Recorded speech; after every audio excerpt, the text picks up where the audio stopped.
What's up, you guys? Josh Tongla here. Today, I want to talk about how to use your imagination to literally manifest and achieve whatever it is you desire, the Neville Goddard way. Because once you discover this creative power within yourself, then by the end of this, you'll realize that there's no turning back, dude. And in Neville's words, you'll be able to boldly assert the supremacy of imagination and put all things in subjection to it, where you'll no longer be the reflector of life, he says, but the effector of life. And you can learn more about this from Neville's 1955 lecture called How to Use Your Imagination and his other various lectures. You see, according to Neville, the problem is that a lot of people are totally unaware of the creative power of the imagination and end up limiting themselves based on the quote-unquote facts or what their senses tell them. And so they end up playing small, you know what I'm saying? But I'm sure you've heard this time and time again, that you and God are one. Let that sink in. Come on, isn't that supposed to mean something, or is it just some sort of abstract idea that has no impact on us whatsoever? Look, whenever you hear people speak of God being within you, Neville wants you to realize that this creative power is your own wonderful human imagination. In other words, God is your imagination. And I know that's new for some of you to hear, but stay with me for a moment.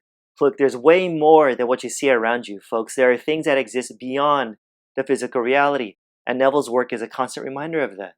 Like there was this one time when a guy told Neville that he loves listening to him talk about imagination. But whenever he does, he has to touch the chair with his fingers and push his feet into the rug just to keep a sense of physical reality. Because it's a trip of what happens once your awareness begins to expand. And here's a powerful and even touching story that Neville shares of a girl, a young waitress, who did this, where she traveled in her imagination. As the story goes, she was headed home from work on Christmas Eve, and she was sad because that year she had lost her father in an accident, who, by the way, was the one who took care of all the family's needs. But then overnight, dude, it sucks, but they found out that they had nothing. Anyway, it was late at night, and she was going home to what seemed to be an empty house. It was raining, and she was in a car with a bunch of boys and girls who were laughing and singing, being all happy, who were home for Christmas vacation. And because of all that was going on, she just couldn't hold back her tears. And since it was raining, here's what she did, and pay attention to these details. In Neville's words, she stuck her face into the heavens and let the rain mingle with her tears. And while holding the rail of the streetcar, she said, "This isn't rain. This is spray from the ocean. And this isn't the salt of tears that I taste, for this is the salt of the sea in the wind.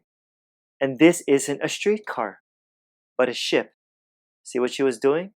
So while she physically held the rail of the streetcar, she mentally touched the rail of a ship moving into Samoa.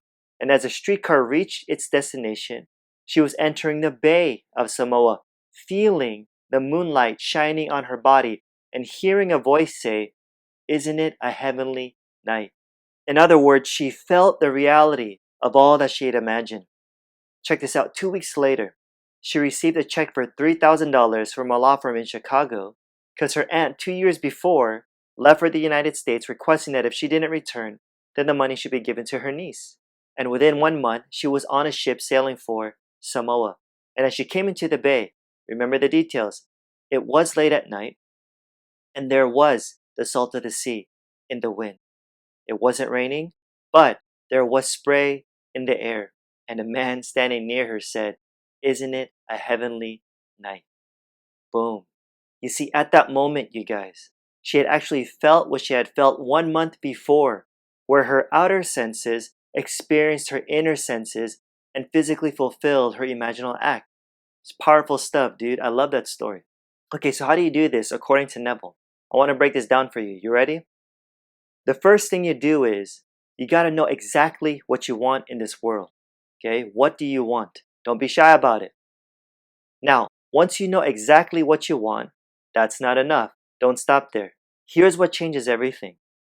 You're going to want to make what you want, listen, as lifelike a representation as possible of what you would see and what you would touch and what you would do were you physically present and physically moving in such a state. Here's a couple of examples Neville gives. For instance, let's say you want a home, but you have no money. Okay, but you want a home. Without taking anything into consideration, you'd make as lifelike a representation of the home that you'd like. with all the things in it that you'd want. And then at night, you go to bed, and while you're in a drowsy, sleepy state, the state that borders upon sleep right before you knock out, you'd imagine that you're actually in that house, to the point that if you were to step off the bed, you'd actually step on the floor of that house.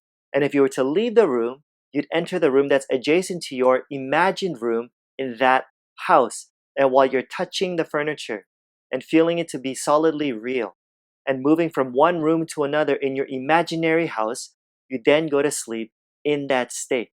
Is this making sense? And without trying to figure out how it'll all come about, I know it's hard for some people to believe, but somehow, folks, it will become your reality. Or what if you wanted a promotion in your business? Here's what you do. You'd ask yourself, what additional responsibilities would I have if I were given a promotion? What would I do? What would I say? What would I see? How would I act? And then in your imagination, you'd begin to see and touch and do and act as you would outwardly see and touch and do and act were you in that position. Or I know a lot of people are interested in this topic, but what if you wanted to find the love of your life? Okay, question is, what would you do that would imply that you found your state? Remember, since consciousness is everything, it's always about moving into a particular state because it's our particular state of consciousness that'll determine the events we'll encounter. For instance, Neville says that suppose you're a woman. One thing you could do is wear a wedding ring, right? Where you take your imaginary hands and you'd feel the ring that you'd imagine to be there. And you'd keep on feeling it until when? Until it becomes solidly real. Where you give it all the sensory vividness you're capable of giving anything. And while you're feeling your imaginary ring, which implies in this case that you're married, you'd go to sleep. Sound crazy? Not to me, but if it does to you, then it's all good. But try it. Seriously, give it a shot before you knock it. You see, the reason why your imagination is so powerful is that it puts you inwardly in touch with the world of states, and that these states, Neville says, are existent. They're present right now. Here's an important distinction. They're only possibilities when you think of them. But, he says, they become overpoweringly real when you think from them and dwell in them. So there's a huge stinking difference between thinking of and thinking from. Once again, the essence of how this works is simple. When you know what you want, you're only thinking of it, okay? But like I said, that's not enough though.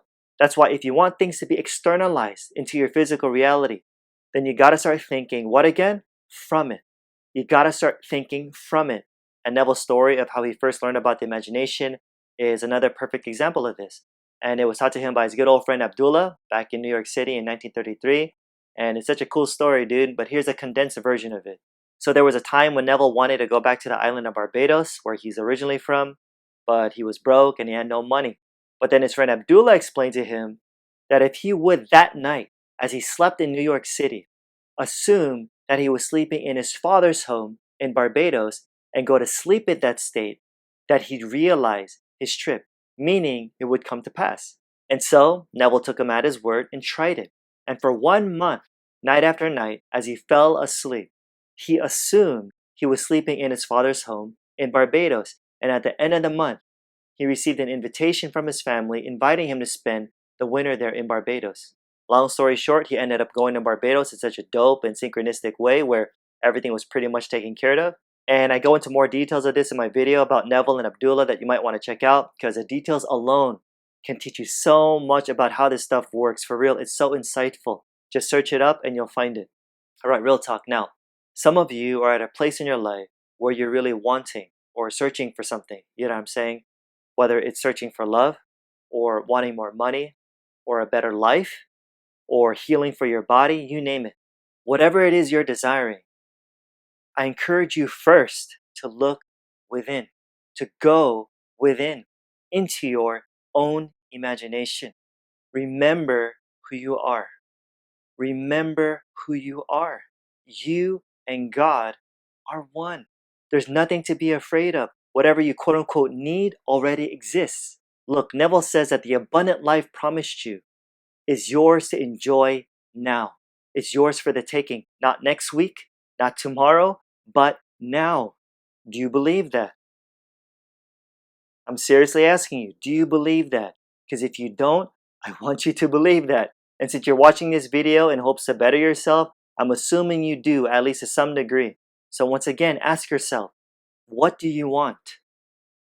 What do you want? And then give it to yourself, for goodness sake. Believe that you deserve it, you guys. Believe that you deserve it. Whatever it is you want to have or be or wherever you want to go, imagine it.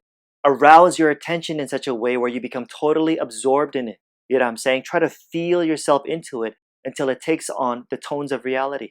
Look, Neville says that the world is yourself pushed out. Just do what you've learned today and don't question how it'll all come about. Trust me, you'll find yourself moving across a series of events that'll lead you towards the objective realization of that state. Because, folks, your I am is already there in your imagination. It's a done deal. That's why he says to just go your way, knowing that the evidence of what you've done must appear in your outer world. And it will, because you get what you believe. Yeah. Alrighty, guys, if you enjoyed this, please do me a favor. Like and share it. If you're listening via podcast, I'd really appreciate a review. It gets more people to discover my work and, of course, helps spread this message. And I'd love to hear your experiences in the comments below. Let me know how you did. I know I read all your comments and questions, and even though I might not answer all of them, I'll try to answer them in future videos. Hit that subscribe button and the bell right next to it to be notified of my next video. I pump these out every single week, so you don't want to miss them. And don't forget to register for my free online training where I dive deeper into how you can start manifesting the life you really want right now. So check it out. The link's in the description. Like I always say, more's coming. Till next time, I'm out. Peace.